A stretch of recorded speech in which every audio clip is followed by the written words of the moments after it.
Mbaitu miaseo? Miaseo inge? God is good? And all the time? Ndugu zetu Waislamu wale wako hapa, assalamu alaikum. Mheshimiwa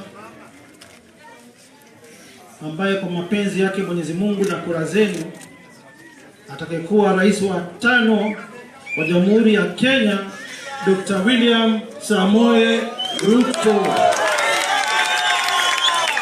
Gavana wa Makueni Mheshimiwa Kivutha Kibwana, Senator Mudhama, wabunge, viongozi wa Makueni, ndugu yangu Senator Mutula Junior Kilonzo. Yangu hayatakuwa mengi. Kwanza mniruhusu kuanza kwa kupeana rambirambi zangu kwa niaba yangu mimi mwenyewe, familia yangu kutoka kule Nairobi, familia wakiongozwa na Senator rafiki yangu, ndugu yangu Farid, watoto wa marehemu. Mimi naomba Mwenyezi Mungu aiweke roho ya marehemu mahali pema peponi, na naomba pia Mwenyezi Mungu awapatie nguvu, mafanikio, matarajio kwa huu wakati mgumu ambao familia inapitia. Na ningependa niseme hivi, na mimi huongea kwa kila matanga. Kifo cha huyu marehemu mzee Ngui ambaye amelala hapa, ambaye alikuwa ni uncle ya ndugu yangu Senator Junior, ni dalili kubwa ama ishara ya kuonesha sisi sote tuko hapa ni maiti watarajiwa, kwa sababu sisi sote tutakufa na tutafuata mzee mahali ameenda kutuandalia. Na pastor ameongea hapa sana mambo mingi sana sana. Sisi viongozi tukiwa hai tufanyie wananchi matendo mema bila dhuluma, na pia akaongea mambo ya mvinyo, mambo ya ulevi. Tukiwa hai tuangalie. Na mimi baba yangu Gideon Kioko Mbuvi Kivanguli alilea kupitia kwa Biblia Kikristo. Mama yangu alikuwa Muislamu kama Waislamu wamekaa hapa, alilea kupitia kwa Uislamu. Kwa hivyo mimi naelewa Biblia vizuri, naelewa Qur'an vizuri. Waislamu hawa wanasema inna lillahi wa inna ilaihi rajiun, mtu akikufa tunatoka kwa Mola tunarudi kwa Mola. Lakini mtaniruhusu kidogo Mheshimiwa Deputy President, sababu wakati mimi naongea ukweli watu wanasema mimi natusi watu. Kwa hivyo leo ningependa kuanza kuachilia familia. Pastor, ningeomba nisomewe kitabu cha Ecclesiastes chapter 9 verse 5 to 9. Hiyo leo nataka kuachia familia. Leo tunaanza vizuri. Lazima tuheshimu marehemu. Lakini msisahau marehemu pia alichaguliwa kama kansela. Kwa hivyo lazima tutaongea siasa kidogo. Nataka nisomewe hiyo. Ecclesiastes chapter 9 verse 5 to 9. Na msikie kwa makini tafadhali. Nasoma kwa lugha ya Kiswahili. Mhubiri kifungu cha 9 mstari wa 5 hadi wa 9.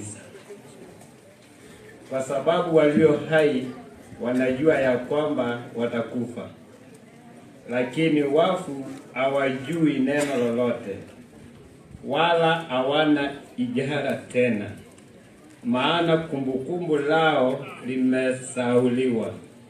Mapenzi yao na machukio yao na husuda yao imepotea yote pamoja, wala hawana sehemu tena katika jambo lolote lililowafanyika chini ya jua.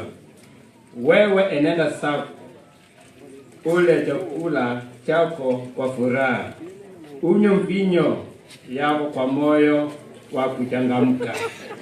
kwa kuwa Mungu amekwisha kuzikubali kazi zako.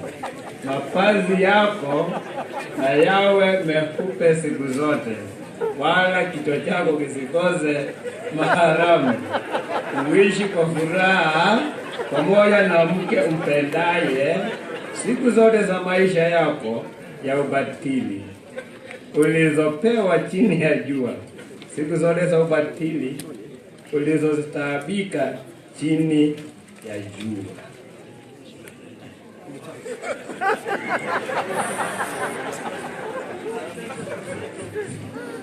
Asanteni sana. Hiyo kisomo kinajiongelea.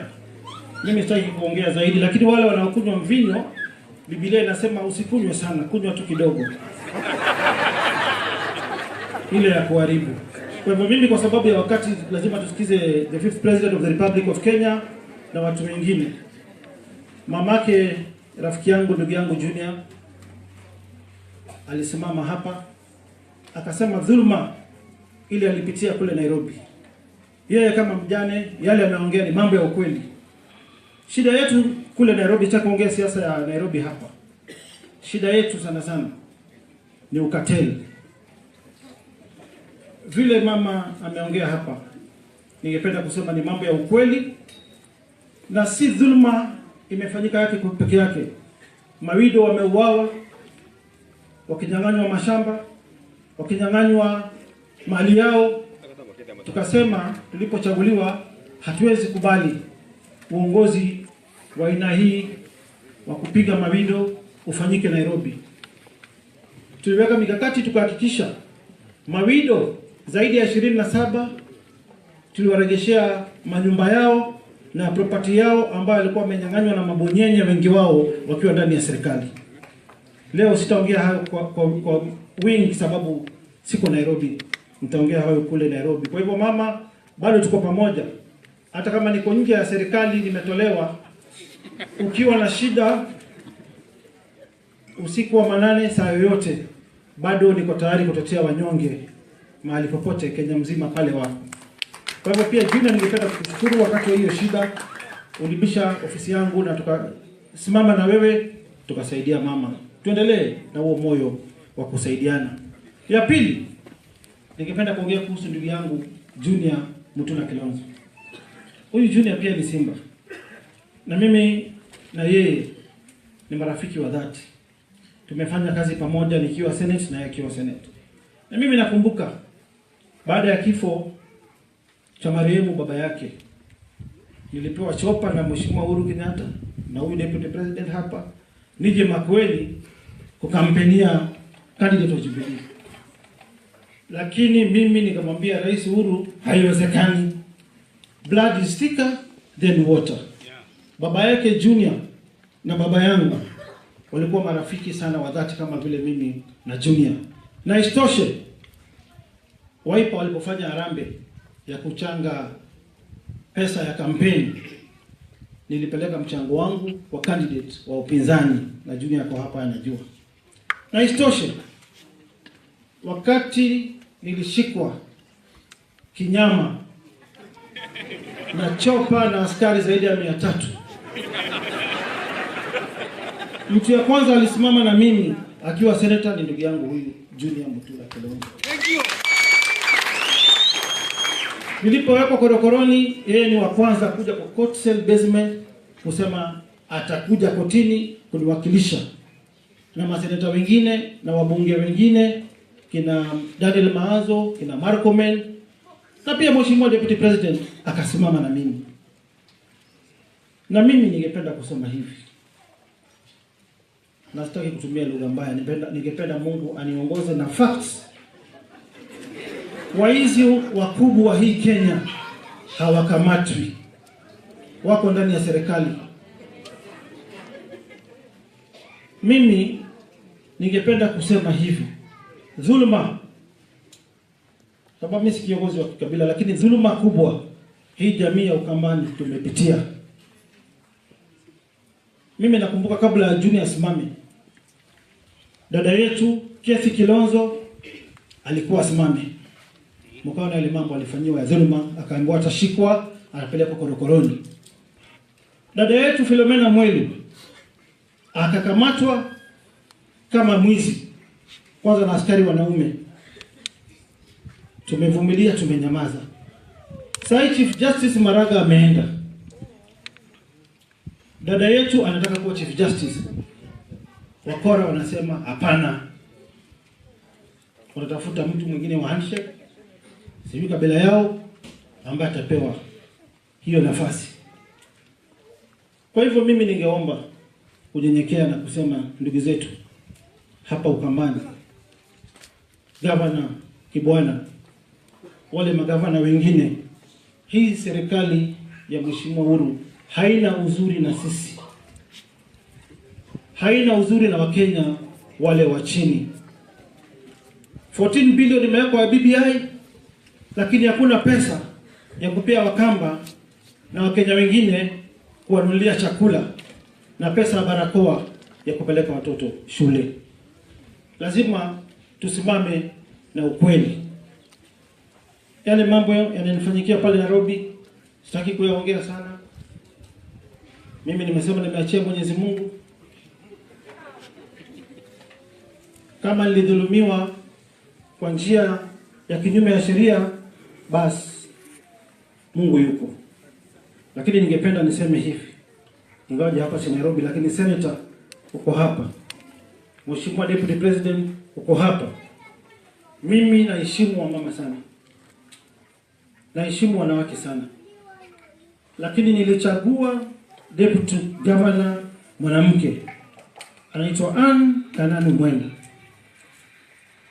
Lakini mtu ya kwanza kuniambia wachana na hiyo maneno ni Rais Uhuru mwenyewe. Akaniambia amepata information kwa kitengo cha NSIS kuwa ati yule Deputy Governor Anne nimechagua ati yeye ni Anne Waiguru wangu.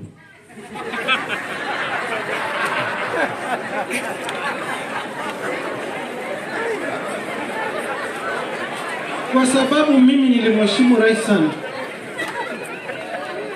Nilimheshimu rais sana. Lakini nikamwambia rais, wacha nifikirie kabla nilete mtu mwingine. But ndugu yangu Kibicho akasponsor mtu kwenda kotini kusimamisha vetting ya Anne Kananu Mwenda. Wakati nikiconsult na naongea kwa heshima, sijui shida yetu Wakenya ni nini. Ukiongea na heshima, ukiongea ukweli, unaambiwa unatumia matusi. Sababu mimi naheshimu rais na familia yake. Dadake anaitwa Christina Pratt akanipigia simu. Akaniambia wamejadiliana na rais na family imeonelea niweke mwanamke anaitwa Jane Weru. Sababu mimi naheshimu rais, nikakubali. Nikafanya barua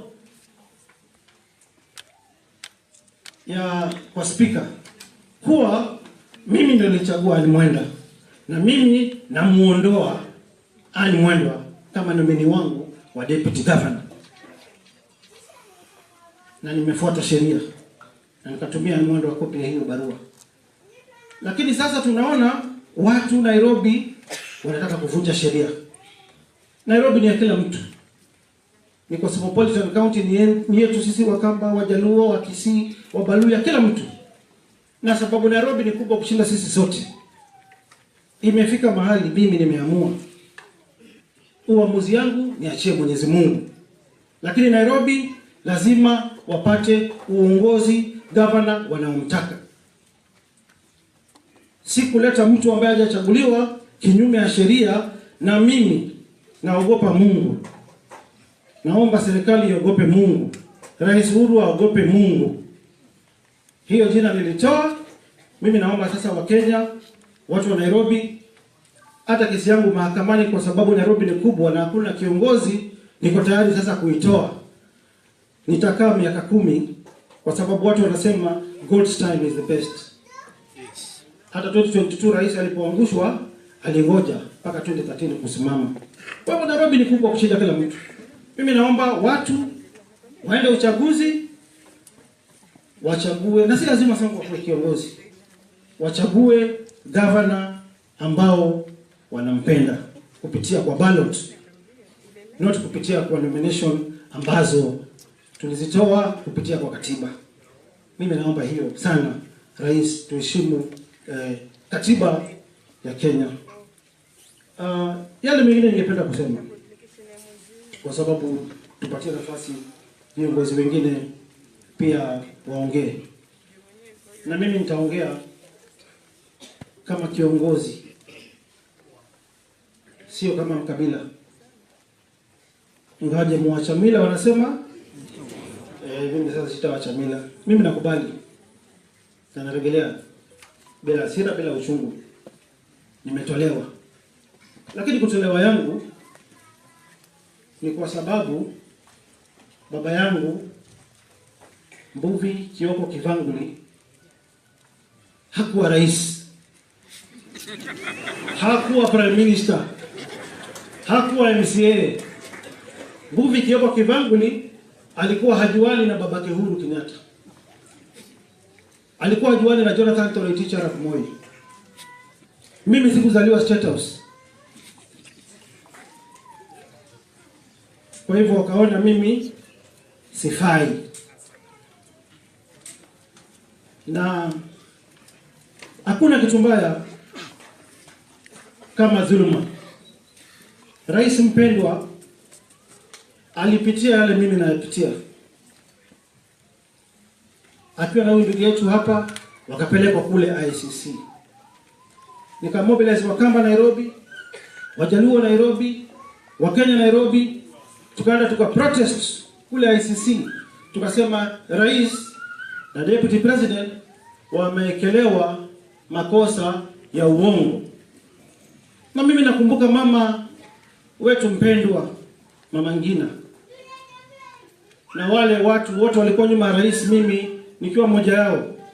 Tulihuzunika sana, tukatokwa na machozi sana, na tukasema hii ni dhuluma wanafanyia mtoto wa Mama Ngina. Kwa hivyo leo ningependa mimi kusema, dhuluma ile utaki mtoto wako afanyiwe, usifanyie mtoto wa mwingine. Kwa sababu kuna leo na kuna kesho. Hatujui ya kesho ni yapi yale yatafanyika. Ya mwisho, narudi tena kwa Gavana Kibwana, Senator Mutula, kwa sababu niko Ukambani, viongozi wote hapa Ukambani.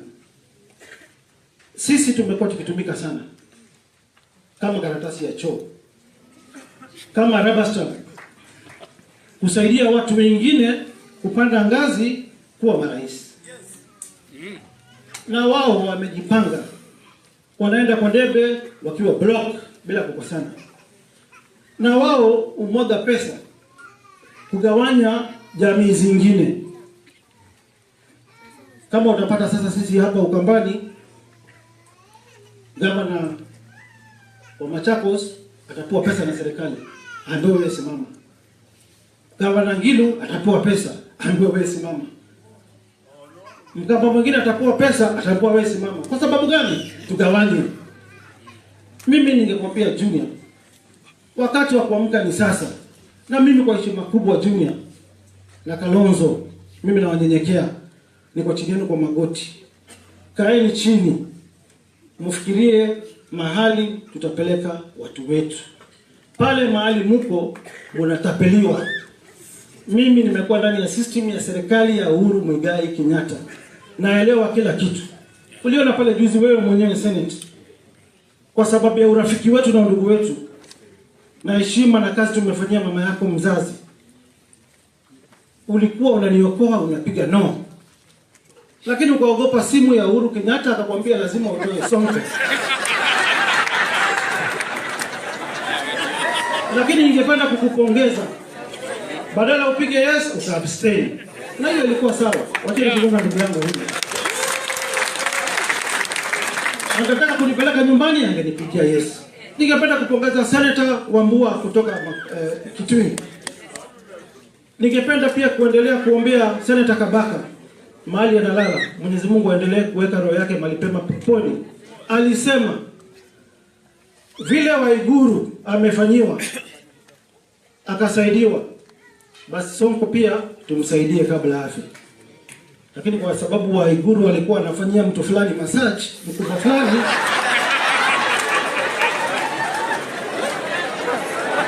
zamani tukifanya kampeni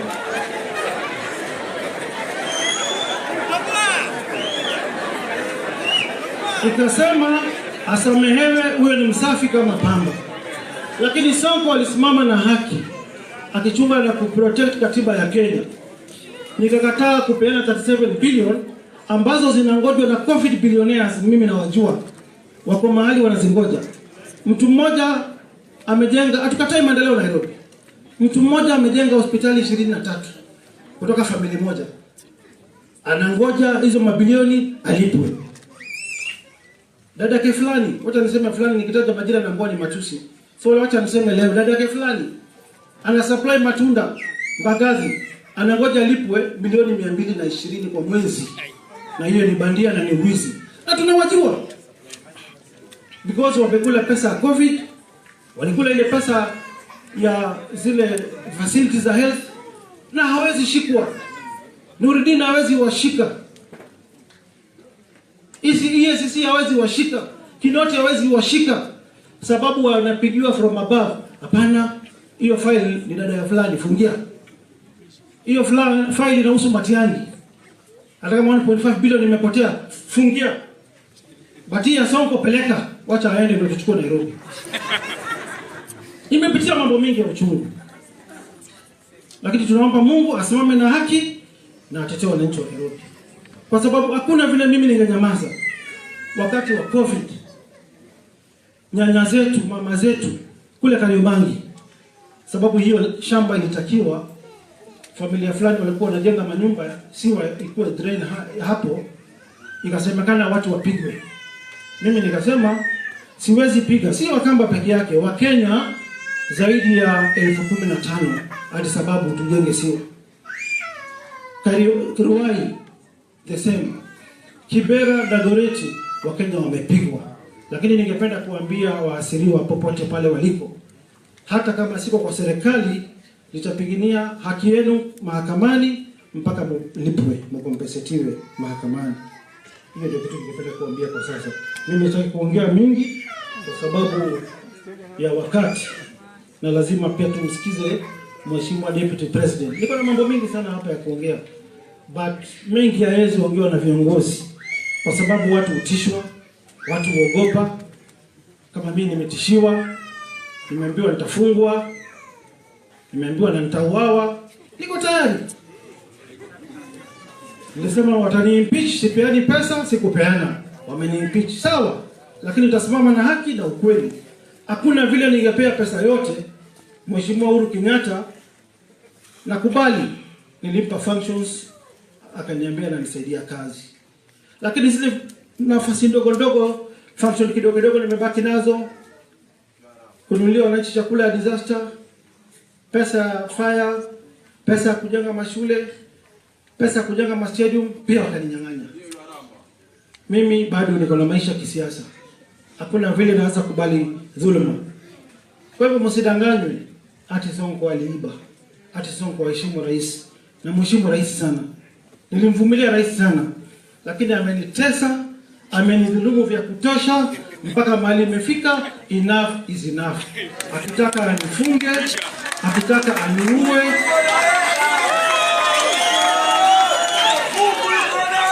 Na mimi kuanzia leo nitasimama na ukweli, nitasimama na katiba ya Kenya. Niko tayari nisisimame miaka 10, lakini nitasimama nyuma ya Mheshimiwa William Samoei Ruto mpaka aingie ikulu ya Nairobi. Tutaelezea sababu kuna freedom of expression. Kule South Africa kina Malema walikuwa wanaambia Jacob Zuma ukweli. Kwa hivyo Mheshimiwa Rais na kuheshimu, lakini nitakwambia ukweli. Dhuluma zako nitaelezea wa Kenya. BBI lazima tuiangushe. Na wewe rais tunakupenda. Fuata mfano wa Mheshimiwa Rais Kibaki. Wachana na siasa, enda nyumbani. Tutakuchunga mimi na Mheshimiwa William Samoei Ruto ukiwa huko. Asanteni sana, Mwenyezi Mungu awabariki nyote.